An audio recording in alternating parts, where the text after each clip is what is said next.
ጤና ይስጥልኝ ክቡራንና ክቡራት የዩቲዩብ ቻናል ቤተሰቦች ከልብ የመነጨ የከበረ ሰላምታዬን በያላችሁበት ይድረሳችሁ። የኢትዮ ፍቅሩ ዜና የሰዓቱን አጭር መረጃ ይዤ ቀርቤያለሁ። እስከ ፍጻሜው አብራችሁን ቆዩ። ሀገር አቀፍ፣ አህጉር አቀፍና ዓለም አቀፍ አንኳር ዜናዎች ውስጥ ክቡራን አድማጮች መረጃ አሰናድተናል። በዚህ ሰዓት የመረጃ ጊዜ ከምታደምጧቸው መረጃዎች መካከል የተወደዳችሁ የኢትዮ ፍቅሩ ዜና ቤተሰቦች እነሆ ዘገባዎችን ከዚህ እንደሚከተለው ወደ እናንተ የምናደርስ ይሆናል። አድማጭ ተመልካቾቻችን ይመጥናሉ ያላቸውን መረጃ ዋና ዋና ነጥቦችን በቅድሚያ ዜናዎቻችን ሰምታችሁ ላይክ፣ ሰብስክራይብ እና ሼር ያድርጉ። ዛሬ በማህበራዊ ሚዲያ ገጽ ባወጣው መግለጫ ምስራቃዊ አፍሪካዊቷ ሀገር ሉዓላዊት የኢጋድ አባል ሀገር ናት ያለ ሲሆን በተናጠልም የሚሰጠው እውቅና ዓለም አቀፍ ተቋማትን አሰራር ይጥሳል ብለዋል። ለሀገሪቱ መንግስት ያለውን ድጋፍ ገልጾ በቀጠናው ሰላምና መረጋጋትና ትብብር እንዲሰፍን ለማድረግም ሲባል ዓለም አቀፍ ስምምነት እንዲከበርም ጠይቋል። ለቀጠናዊ አካታች ፖለቲካዊ ሂደትና ቀጠናዊ ትብብር ያለውን ቁርጠኝነትም ኢጋድ ገልጸዋል። የኢጋድ በዚች አፍሪካዊቷ ሀገር ያለውን ስጋት እስከምን ድረስ በዚህ በኢትዮ ፍቅሩ ዜና አብረን የምንከታተለው ይሆናል። ሀያላን ሀገራት ለዚች ሀገር ምን ጉዳይ አነሱ? በዝርዝር የምታደምጧቸው መረጃዎች ይዘናል። ሁሉንም በዝርዝር እናስደምጣለን። እስከ ፍጻሜ የቆዩ ዝርዝር መረጃውን ያድምጡ ግብዣይ ነው። ለሁሉም መረጃ ወደሚደርሳችሁ ዝርዝር መረጃ አለፍ። አብረን እንቆይ።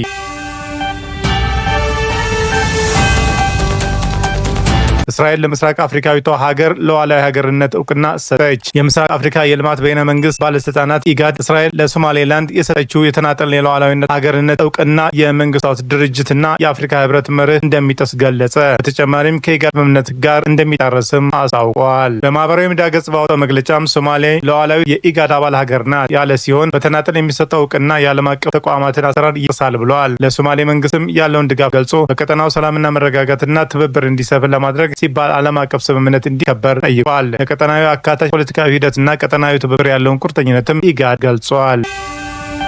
እስራኤል ለሶማሌላንድ የሰጠችውን እውቅናና የፍልስጤም ስጋት። እስራኤል በጋዛ ውስጥ ለሁለት ዓመታት መጠነ ሰፊ ወታደራዊ ዘመቻ ባካሄደችበት ጊዜ ጋዛ ሙሉ ለሙሉ በመቆጣጠርና ፍልስጤማውያን ከግዛቱ ማስወጣት ፍላጎት እንዳላት በስፋት ሲነገር ነበር። ኋላ ላይም ፕሬዚዳንት ዶናልድ ትራምፕም የጋዛ ነዋሪዎችን ወደ ሌሎች ሀገራት በማስፈር የጋዛን የባህር ዳርቻ የመዝናኛ ስራ የማድረግ እቅድ እንዳላቸው ይፋ ሲያደርጉ ጉዳዩ መነጋገሪያ ሆኖ ነበር። ከዚሁ ሀሳብ ጋር ተያይዞ ከጋዛ የሚወጡት ፍልስጤማውያን ወደ ተለያዩ ሀገራት እንደሚሰፍሩ መነገሩን ተከትሎ የተለያዩ ሀገራት ስም ሲነሳም ነበር። ከነዚህ መካከልም ሶማሌላንድ አንዷ ነበረች። ይህ ፍልስጤማውያንን ከጋዛ አስወጥቶ ወደ ሌሎች ሀገራት የመውሰድ እቅድ በይፋ ባይነገርም ከተለያዩ ሀገራት ከፍተኛ ተቃውሞ ገጥሞት ነበር። የሶማሊያ መንግስትና የራሷ የሶማሌላንድ አስተዳደርም ጭምር ይህንን ሀሳብ እንደማያውቁትና እንዲሁም በፍጹም እንደማይቀበሉት ባወጡት መግለጫዎቻቸው አሳውቀዋል። አሁን እስራኤል ለሶማሌላንድ የሉዓላዊ ሀገርነት እውቅና መስጠቷን ተከትሎ ይህ ሀሳብ በስጋት መልክ እየተንጸባረቀ ነው። እውቅናውንና ተቃውሞ መግለጫ ያወጡት ፍልስጤማውያን አስተዳደር እና ቱርክ ይህንን ጉዳይ ጠቅሰውታል። ፍልስጤም ለሶማሌላንድ የሰጠችውን እውቅና እንደማትደግፍ ባስታወቀችበት መግለጫዋ በተለይም ከጋዛ ሰርጥ ፍልስጤማውያንን በሌላ ሀገር ከማስፈር ጋር በተያያዘ የሶማሌላንድን ስም እስራኤል ስታነሳ ነበር በማለት ስጋቷን አመላክታለች። የተሰጠውን እውቅና ተከትሎ እስራኤል በማንኛውም ሽፋን ተጠቅማ በግድ ህዝባችንን እንድናፈናቅል አንፈቅድም በማለት ከሶማሌላንድ ጋር ተያይዞ ከዚህ በፊት ሲነሳ የነበረውን ሀሳብ በድጋሚ ተቃውማለች። በተጨማሪ የቱርክ የውጭ ጉዳይ ሚኒስትር የእስራኤልን እውቅና ውሳኔ በተቃወመ መግለጫው ላይ እርምጃው ህገወጥ፣ በቀጠናዋ ብሎም በዓለም ዙሪያ አለመረጋጋትን ሊያስከትል የሚችል ነው ብለዋል። ቱርክ ጨምራም እስራኤል በፍልስጤማውያን ግዛቶች ውስጥም የማስፋፋት ፖሊሲዋን በቀጠለችበትና ፍልስጤማውያን እንደ ሀገር እውቅና እንዳታገኝ ሁሉንም ነገር እያደረገችበት ባለበት ጊዜ ለሶማሌላንድ እውቅና መስጠቷ ግልጽ ጣልቃ ገብነት ነው ብላለች። ፍልስጤም፣ ቻይናና ሳውዲ አረቢያ እስራኤል ለሶማሌላንድ እውቅና መስጠቷን በጽኑ አወገዙ። አራቱም በተናጠል ባወጡት መግለጫቸው ለሶማሊያ ሉዓላዊነት ያላቸውን ድጋፍም ገልጸዋል። የሳውዲ አረቢያ የውጭ ጉዳይ ሚኒስትርን ባወጣው መግለጫ ለሶማሊያ አንድነትና የግዛት ሉዓላዊነት ያለንን ድጋፍ እንገልጻለን ብለዋል። እስራኤል ለሶማሌላንድ እውቅና መስጠቷን የተናጠልና አስገንጣይ እርምጃ መሆኑን ጠቅሶ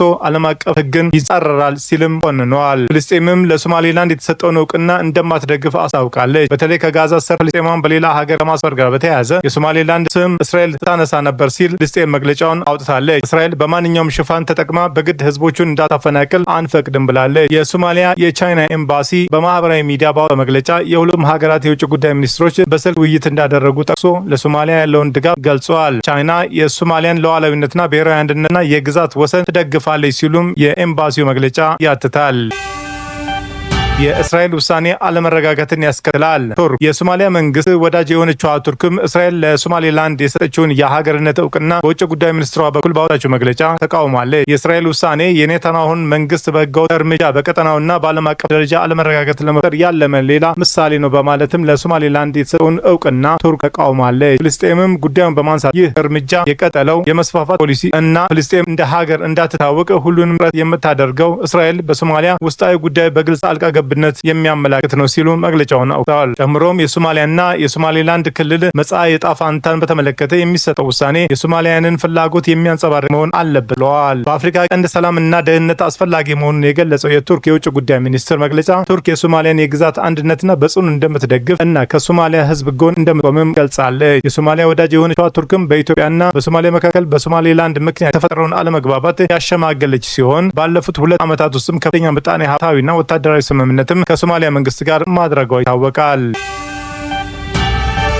የአፍሪካ ህብረት ለሶማሌላንድ እውቅና መስጠትን ነቀፈ። የአፍሪካ ህብረት ኮሚሽን ሊቀመንበር መሐመድ አሊ ዩሱፍ እስራኤል ለሶማሌላንድ እውቅና መስጠቷን ነቀፉ። አርብ ማምሻውን በወጣው መግለጫ ህብረቱ ለሶማሊያ አንድነትና ሉዓላዊነት ቁርጠኛ መሆኑን በመጥቀስ እስራኤል ለሶማሌላንድ እውቅና መስጠቷ እጅጉን እንደሚያሰጋ ተገልጿል። የአፍሪካ ህብረት እንደ አውሮፓውያን አቆጣጠር በ1964 ባስተላለፈው ውሳኔ እንዲሁም ባለው የጋራ ስምምነት መሰረት ነጻነትን ማዕከል ያደረገ የሀገራትን ድንበር ማክበር ዋጋ የሚሰጠው ጉዳይ እንደሆነም ጠቅሷል። ህብረቱ ሶማሌላንድን እንደ ነጻ ሀገር እውቅና መስጠትን እንደሚቃወም ገልጾ ሶማሌላንድም የሶማሊያ ቁልፍ አካል መሆኗን አሳውቋል። የሶማሊያ አንድነት ሉዓላዊነትና የግዛት ወሰን የሚያንኳስስ ውሳኔ ከአፍሪካ ህብረት መርህ ጋር ይጣረሳል ይላል መግለጫው። ውሳኔው ለመላው አገሪቱ ሰላምና መረጋጋት አደጋ ደቅኗል ሲልም ህብረቱ አቋሙን ገልጿል። የሶማሊያ ባለስልጣናትም ሰላም ለማስከበር የመንግስት ተቋማትን ለማጠናከርና አካታች አስተዳደርን ለማስቀጠል የሚደረጉትን ጥረት የአፍሪካ ህብረት ድጋፍ እንደሚሰጥም አክሏል። እስራኤል ለሶማሌላንድ እውቅና በሰጠችበት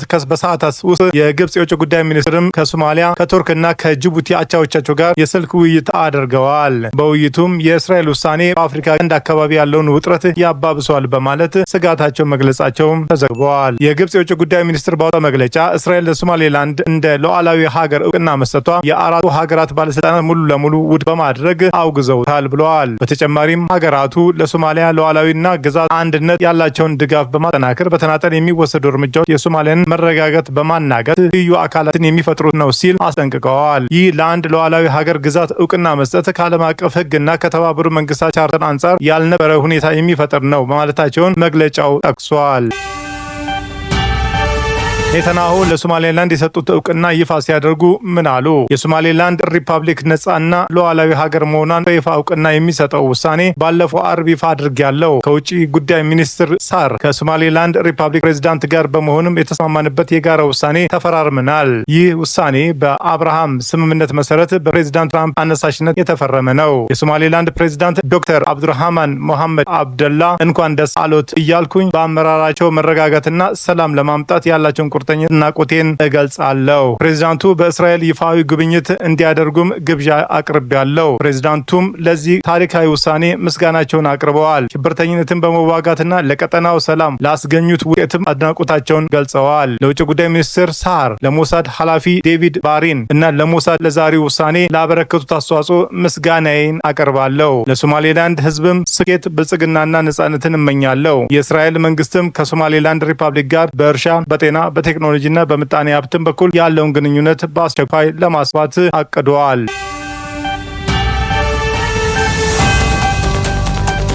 የመረጃ ምንጭ አስነብበዋል። በኢትዮ ፍቅሩ ዜና ስትከታተሉ ስለቆያችሁ ታላቅ አክብሮት አለን። ውድ በኢትዮ ፍቅሩ ዜና ተከታታይ ቤተሰቦች በመላው ዓለምና በአገር ቤት ላላችሁ ሁሉ በየዕለቱ ስኬት እንዲገጥማችሁ እንመኛለን። ዜናዎቻችን ሰምታችሁ ላይክ፣ ሰብስክራይብና ሼር ማድረጉ እንዳይዘነጋ፣ እንዲሁም ድጋፋችሁ አይለየን። በሌላ መረጃ ተመልሰን እስክንገናኝ በያለንበት ቦታ ሰላምና ጤና ይብዛልን።